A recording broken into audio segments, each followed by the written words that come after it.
Bonjour à tous. Dans cette vidéo, je vais vous parler d'une histoire bien étrange qui se serait passée en Alsace au pied du mont Saint-Odile. C'était au temps de Charlemagne.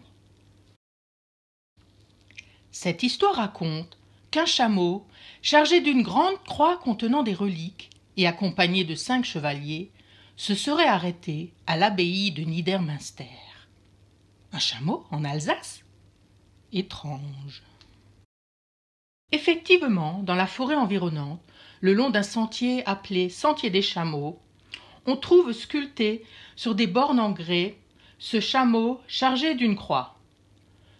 Bon, ça ressemble plutôt à un dromadaire. Bon, peu importe. Ou encore, dans le village tout proche de Saint-Nabor, dans une petite chapelle au fond du cimetière, une peinture représente les 5 chevaliers et le dromadaire arrivant devant les religieuses de l'abbaye. Désolée, je ne dirai pas plus ici sur cette légende. Par contre, je vous invite à découvrir, en famille avec vos enfants, la ruine de l'abbaye de Niedermünster, située en pleine nature, au pied du mont Saint-Odile. Après 15 minutes de marche, vous pouvez la visiter grâce à la mise en place d'un parcours ponctué de panneaux informatifs qui fait le tour du site. Ces panneaux vous expliquent aussi bien l'histoire du site que l'architecture, la vie quotidienne, sans oublier la légende dont j'ai parlé. Ce que je trouve très intéressant, c'est que ces panneaux soient composés de 2 parties. Une partie richement documentée pour les parents et une autre partie simplifiée à l'essentiel pour les enfants. Sur la partie adressée aux enfants, une mascotte, qui est bien sûr un chameau, les accompagne durant la visite pour leur raconter en images et avec de courts textes l'histoire de Niedermünster. Maintenant, je vous envoie la visite de l'abbaye de Niedermünster en images et en musique et l'on se retrouve après.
Voilà, si cette visite vous tente, vous pouvez y aller Pour cela, à partir du village de Saint-Nabor, vous entamez la montée vers le mont Saint-Odile.